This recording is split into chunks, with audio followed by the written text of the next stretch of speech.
السلام علیکم ورحمۃ اللہ وبرکاتہ نحمدہ ونصلی علی رسولہ الکریم بسم اللہ الرحمن الرحیم۔ ایک نیک اور صالح نوجوان کا بہت ہی نصیحت آمیز اور دلچسپ واقعہ ہے۔ آپ حضرات اس واقعہ کو غور سے سنیں اور مکمل سنیں۔ اگر آپ نے ہمارے چینل کو سبسکرائب نہیں کیا ہے تو سبسکرائب کر دیں۔ خلیفہ ہارون رشید کے دور کا یہ واقعہ ہے۔ خلیفہ ہارون رشید کے دور میں ایک نیک اور صالح نوجوان تھا، اللہ والا اور علم والا بھی تھا۔ اس نوجوان کا یہ طریقہ تھا کہ وہ تقریر کیا کرتا تھا، وعظ کہتا تھا اور اپنے وعظ میں، اپنی تقریر میں لوگوں کو نیکیوں کا حکم دیتا تھا اور برائیوں سے منع کرتا تھا۔ اس نوجوان نے اپنی تقریر میں ایک بار خلیفہ ہارون رشید کو امر بالمعروف اور نہی عن المنکر کیا اور سخت باتیں کہیں۔ خلیفہ ہارون رشید تک جب یہ بات پہنچی کہ اس نوجوان نے خلیفہ ہارون رشید کو بھی نصیحت کی ہے، تو خلیفہ ہارون رشید نے اس نوجوان کو بلوایا اور پھر ایک ایسے مکان میں بند کروا دیا جہاں سانس لینے کے لیے بھی کوئی سوراخ نہیں تھا۔ وہ مکان بالکل بند تھا، ذرا سا بھی سوراخ نہیں تھا کہ اس میں ہوا جا سکے، اور ایسا خلیفہ ہارون رشید نے اس لیے کیا کہ اس مکان میں اس نوجوان کا دم گھٹ جائے اور وہ ہلاک ہو جائے۔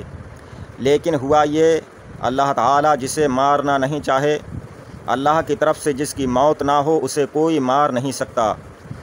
5 روز کے بعد ایک شخص نے خلیفہ ہارون رشید کو یہ خبر دی کہ جسے خلیفہ نے محبوس کیا تھا، قید کیا تھا، وہ شخص تو فلاں باغ میں ٹہل رہا ہے۔ خلیفہ ہارون رشید نے جب یہ سنا تو اس نے فوراً اپنے سپاہیوں کو حکم دیا کہ فلاں باغ میں جائیں اور وہاں وہ نوجوان ہے، اسے پکڑ کر میرے پاس لائیں۔ خلیفہ کے سپاہی پولیس والے اس باغ میں گئے تو وہ نوجوان وہیں اس باغ میں ٹہل رہا تھا۔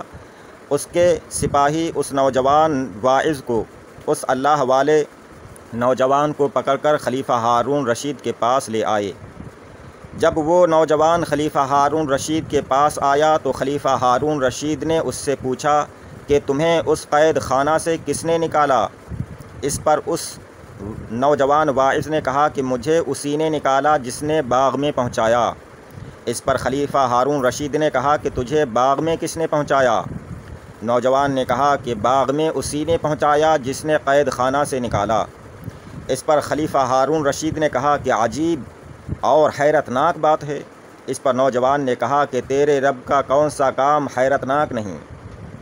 جب خلیفہ ہارون رشید نے اس نوجوان سے یہ بات سنی تو خلیفہ ہارون رشید رونے لگا اور اس نوجوان کو عزت اور احترام سے رکھا بٹھایا اور پھر حکم دیا کہ اس شخص کو شاہی گھوڑے پر سوار کر کے شہر میں جلوس نکالو اور ندا کرو کہ اللہ تعالیٰ نے اس شخص کو عزت بخشی، اور خلیفہ ہارون رشید نے اس کو ذلیل کرنا چاہا مگر کامیاب نہیں ہوا۔ بالآخر ہارون رشید کو بھی اس نوجوان کی عزت کرنی پڑی۔ سبحان اللہ!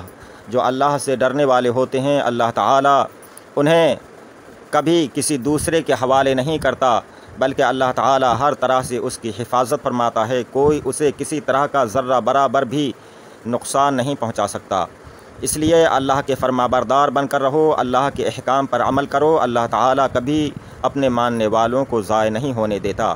اللہ تعالیٰ ہم سب کو نیکوں کی صحبت نصیب فرمائے۔ آپ ہمارے چینل کو سبسکرائب کریں۔ السلام علیکم، خدا حافظ۔